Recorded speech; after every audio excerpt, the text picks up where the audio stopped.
Karaoke Shark Media.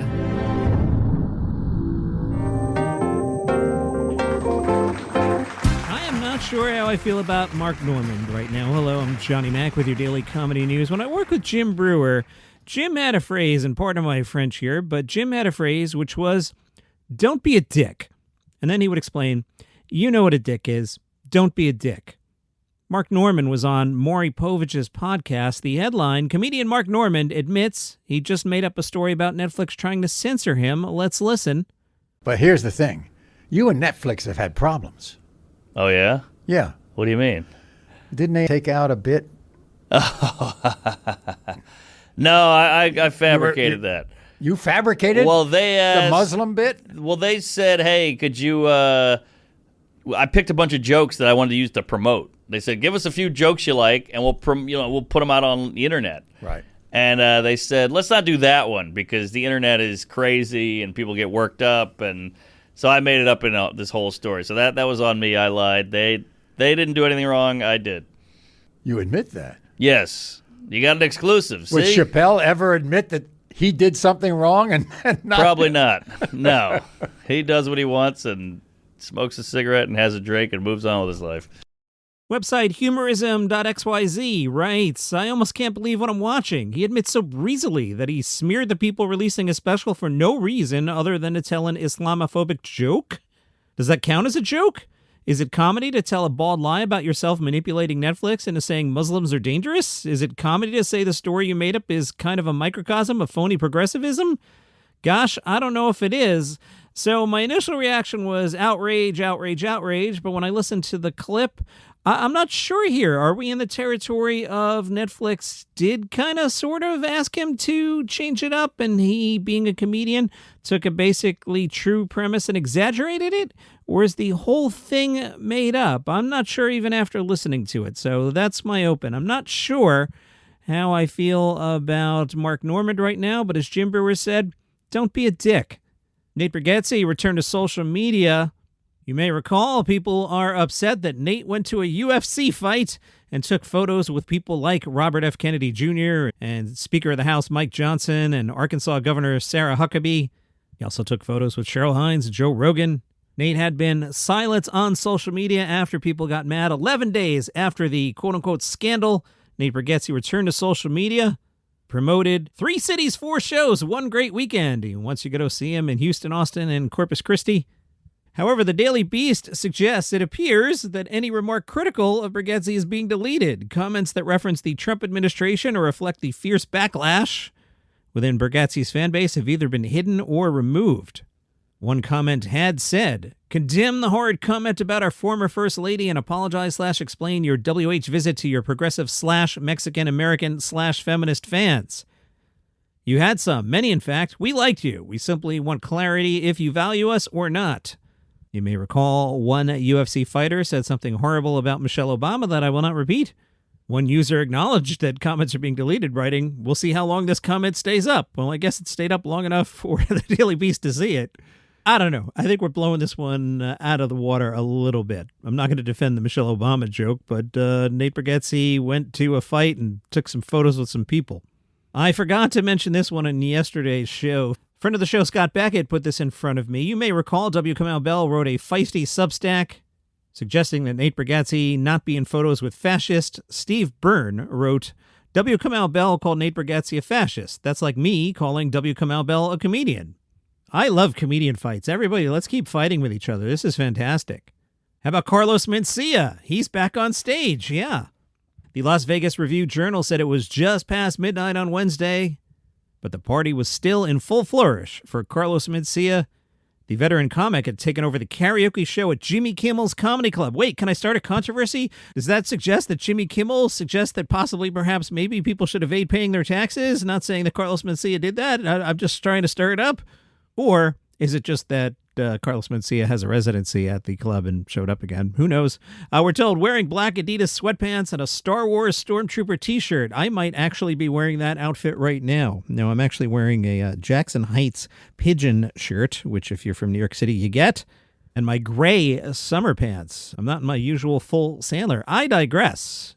Carlos Mencia wearing black Adidas sweatpants and a Star Wars Stormtrooper t-shirt. Don't think I don't own one, because I do. Mencia moved around the room, mic in hand, singing along to the Backstreet Boys. And I did rip the audio of it, so you guys better start sharing the show. We're going to do a marathon of Nikki Glaser singing, Amy Schumer singing, and Carlos Mencia singing. That might be an entire episode if you don't share the show. The phone's in your hand right now. Do it right now before we forget. Carlos Mencia seems to be making up for lost time after doing time, writes the Las Vegas Review-Journal. Ouch. Although, to be fair, Carlos had just been released after posting a $50,000 bond after being arrested.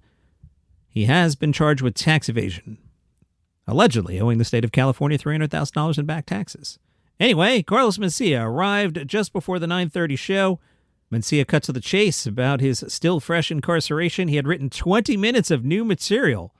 The transcript, the Las Vegas Journal says, I got arrested by the Franchise Tax Board police. I didn't even know they had police. I swear, in my head, I expected guys to show up with little calculators and a visor.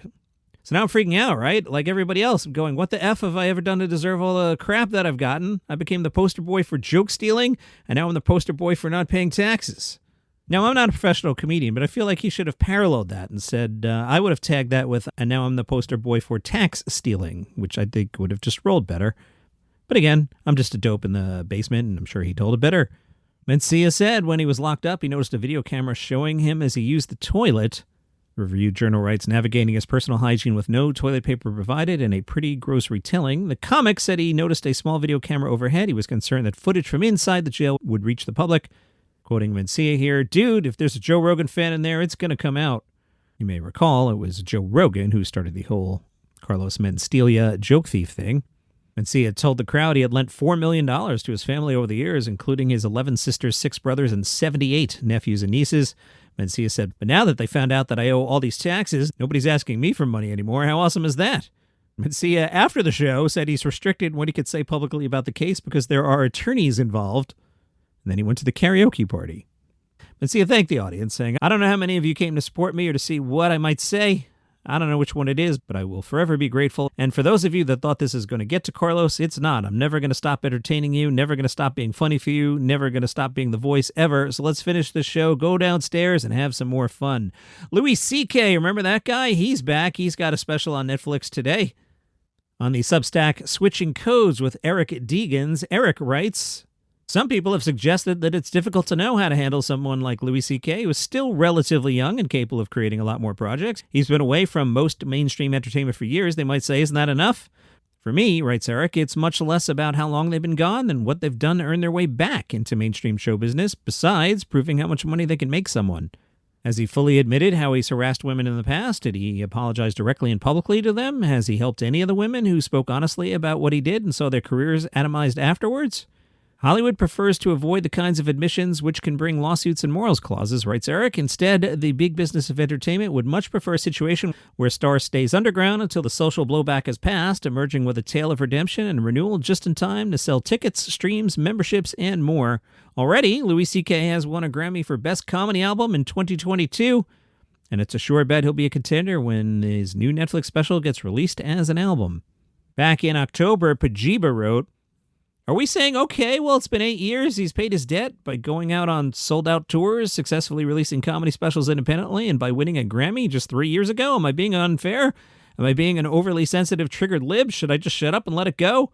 It's not like Louis C.K. has spent the last 8 years fighting the good fight, speaking truth to power, or becoming a symbol of free speech. The man literally just returned from the Riyadh Comedy Festival and spoke on Bill Maher's show about what a positive experience it was, and how using comedy is a great way to get in and start talking. And Maher called him and all the others who attended the festival brave for being paid obscene amounts of money to give the Saudis exactly what they wanted, a lot of positive press. Louis C.K., out on Netflix today. From Late Nighter, they took a look at the late night ratings week of June 14th. Jimmy Kimmel no longer had the lead-in from the world champion New York Knicks and Charlotte Hurricanes. No, Carolina Hurricanes. I mean Hartford Whalers. You know what I mean. Those guys. Jimmy Kimmel Live averaged 2.55 million total viewers, with 274,000 adults 18 to 49. Number 2 late night show, The Tonight Show, starring Jimmy Fallon, averaged 1.3 million total viewers and 184,000 adults 18 to 49. Those were also slightly down from the week before. However, having on the New York Knicks, world champions, on Monday night produced a 31% lift week over week in total viewers and a 73% jump among younger viewers. And as I mentioned twice last week, it seems like Jimmy Fallon might possibly be getting a little more political, and Jimmy Kimmel stupidly taking the summer off. So I'm really curious. I'm openly rooting for Fallon here to catch Kimmel's show. I don't think Kimmel should have taken the summer off. I like summers off, believe me. Meanwhile, at 12:30, the President of the United States and I don't agree on all the issues. One issue we do agree on is that NBC 12:30 could be better. Seth Meyers continues to inexplicably have a show. He averaged 909,000 viewers while falling 19% in the demo to 101,000 adults 18 to 49. He's losing to Nightline, which had 108,000 adults 18 to 49 and 1.01 million total viewers. And then there's the Byron Allen thing. That got 695,000 total viewers and 92,000 adults 18 to 49. Late Nighter did the math and said that's less than a third of Kimmel's total audience and just over half of Fallon's, which isn't that bad for not even trying.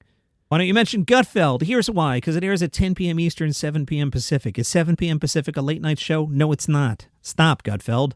Anyway, that averaged 2.93 million viewers and drew 166,000 adults 18 to 49. They're making a Shrek spinoff. It's called Donkey. It'll be out June 30th, 2028, if you want to get in line now. Eddie Murphy returns to voice Donkey. It is an origin story of how a donkey became Donkey. They are going to be Shrekking it up. Mike Myers and gang will be in Shrek 5 out in summer of 2027. Donkey and Eddie Murphy, of course, in Shrek 5. The Paper, the Office spinoff, that's coming back for season 2 in September. The cast is back, we're told, in Season 2 after sweeping the Ohio Journalism Awards. Ned searches for a journalistic crusade, coming for a local private club and jeopardizing the paper, while he and Mayor try to figure out their attraction as Merelda struggles to find her place and the staff gradually mature as reporters. For some reason, they'll drop the entire thing as a binge on September 9th, ensuring that once again it will have zero buzz. The Columbus Comedy Festival back for year 3. This is a good festival this year, August 27th through the 30th. More than 100 comedians across the city of Columbus. 60 shows. The Columbus Funny Bone will host national headliners Greg Fitzsimmons and Arnez J throughout the weekend. Jason Banks will be back for 2 shows. The comedy dating game Cuffing SNZ. There'll be a crowd work show hosted by Henry Allen. Kristen Key will headline an LGBTQ plus comedy showcase at the Palace Theater. Some other names you might know at this one: James Adomian, Connor Ratcliffe, and a bunch of others. Check out columbuscomedyfest.com. And are you enjoying the World Cup? I've been watching so much soccer. It's incredible. And we've all been enjoying the visitors to our fine country here. One of the visitors, Australian comedian Nathan Rancloud, he went to Popeyes. He said, it's the most incredible chicken you've ever seen. It's spicy and crunchy. You can get spicy chicken or regular. I got spicy. He described his order: 2 pieces of crunchy fried chicken, a biscuit, chips, and coleslaw. Now, by chips, they probably mean what you and I would call fries, right? I don't think Popeyes has chips. They have fries, right? I don't know. Comedian Nathan Rancloud said, it's the most beautiful coleslaw I've ever had in my life. It's like coleslaw, but it's kind of spicy, like it has mustard or something in it. He was surprised that it only cost $6 and asked, how does this business even work? He also questioned why Popeye's chicken is not in Australia and says, Popeyes, if you came here, you would own this country. He was also impressed by Popeye's fountain drink machine and unlimited free refills. Yes. Oh my goodness. Every time I leave the United States of America, except Canada, you guys have it together, but everybody else, please, sell me a large drink, and please sell me a cold drink. And if you'll sell me a large cold drink, that would be amazing. When I was in London recently, I kept dipping into McDonald's just to get something cold because I knew they'd sell me a Diet Coke, but they tap out at medium. Is there a law over there, Brits? Can you not sell a large drink? Because I was going to open a chain of fountain soda places and sell big gulps and become a billionaire, but that McDonald's would not sell me a large, didn't offer a large. The biggest soda was a medium. Makes me think you guys have some kind of crazy laws over there. What are you doing? When I was in Spain, it's a while ago, I just wound up drinking sangria every night because sangria was both big and cold. Please, sell me a cold drink, sell me a big drink, sell me a big cold drink. And that's your comedy news for today. It's still June, right? Yes, it's still June, so you're sharing the show. And you're following the show on Spotify, and you're turning on notifications so you never miss a show, and I'll see you back here tomorrow.